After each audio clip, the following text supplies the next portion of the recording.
বন্ধুত্ব থেকে ভালোবাসার পূর্ণতার গল্প। এ গল্প সিনেমার কাহিনীকেও হার মানাবে। মেয়েটি তখন সবেমাত্র ক্লাস 8-এ পড়ে। হঠাৎ করে ফেসবুক থেকে এই ছেলেটার সাথেই তার পরিচয় হয়। এরপর টানা 3 বছর তারা দুজনে বেস্ট ফ্রেন্ড ছিল। তারপর একদিন ছেলেটা মেয়েটাকে প্রপোজ করে এবং মেয়েটিও সেই প্রপোজাল অ্যাকসেপ্ট করে। এভাবে শুরু হয় দুজনের বন্ধুত্ব থেকে ভালোবাসার গল্প। এরপর কেটে যায় আরো 2টা বছর। মাঝে মধ্যেই তাদের দেখা হতো, কারণ ছেলেটা বেশিরভাগ সময় রাজশাহীতে থাকতো। আর এর মধ্যেই তাদের সম্পর্কের কথা মেয়েটার ফ্যামিলি জেনে গেল। তখন মেয়েটির বাসা থেকে তার ফোনটা কেড়ে নিল। ফলে 1 বছর তাদের মধ্যে কোনো যোগাযোগ ছিল না, কিন্তু দুজন দুজনের প্রতি ভালোবাসা ঠিকই ছিল। 1 বছর পর মেয়েটি ফোন হাতে পায়। তখন আবারও দুজনের কথা বলা শুরু হয়, বাট আবারও মেয়েটার ফ্যামিলি জেনে যায়। মেয়েটি তখন কি করবে বুঝে উঠতে পারছিল না। তার শুধু এটাই মনে হচ্ছিল সে তার ভালোবাসার মানুষের কাছে গেলেই শান্তি খুঁজে পাবে। তাই সেদিনই তারা সিদ্ধান্ত নেয় যে পরের দিন তারা পালিয়ে যাবে। যেমন কথা তেমন কাজ। পরের দিন সকাল 11টায় মেয়েটি আর কোনো কিছু না ভেবে বাসা থেকে পালিয়ে যায় ছেলেটির কাছে। আর ছেলেটি তখন তার ভালোবাসার মানুষটাকে নিয়ে রাজশাহীতে তার নানার বাড়িতে চলে যায়। ওইদিকে মেয়েটার ফ্যামিলি মেয়েটাকে হন্য হয়ে খুঁজতে থাকে, কিন্তু সেদিন তাদেরকে আর খুঁজে পায় না। পরের দিন মেয়েটার ফ্যামিলি খবর পেয়ে রাজশাহীতে যায় মেয়েটাকে নিয়ে আসতে।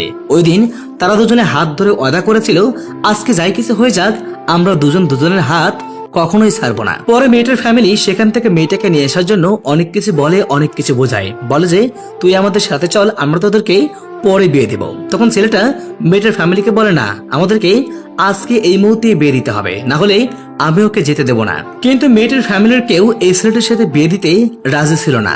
তাই অনেক ঝামেলার এক পর্যায়ে মেয়েটার ফ্যামিলি পুলিশ নিয়ে আসে। তখন ছেলেটির বাসার সবাই ছেলেটাকে পালাতে বলেছিল, কিন্তু ছেলেটার একটাই কথা, প্রয়োজনে আমি জেল খাটবো, তবুও আমার ভালোবাসার মানুষটাকে ছাড়বো না। এই কথা বলে ছেলেটা মেয়েটার হাত ধরে বসেছিল। পরে পুলিশ এসে তাদের দুজনকে থানায় নিয়ে যায়। ওই রাতে তারা দুজনেই জেলখানাতে থেকে গেল।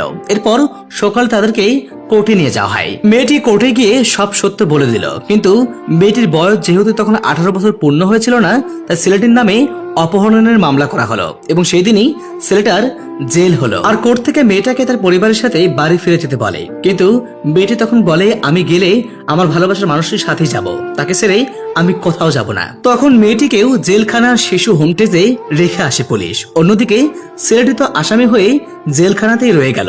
এভাবে 15 দিন অনেক কষ্ট করে মেয়েটি জেলখানাতেই থেকে যায়। 15 দিন পর মেয়েটার ফ্যামিলি মেয়েটাকে সে বোঝায় এবং বলে, তুই আমাদের সাথে বাড়িতে চল, তুই বাড়িতে গেলে ছেলেটাও জেল থেকে ছাড়া পেয়ে যাবে, এরপর আমরা ওর সাথে তোকে বিয়ে দেব। এই কথা শুনে 17 দিন মেয়েটা জেলখানাতে থাকার পরে তার ফ্যামিলির সাথে বাড়িতে ফিরে যায়। আর 1 মাস পরে ছেলেটাও জেল থেকে ছাড়া পেল। তখন সবকিছু ঠিকঠাক ছিল, কিন্তু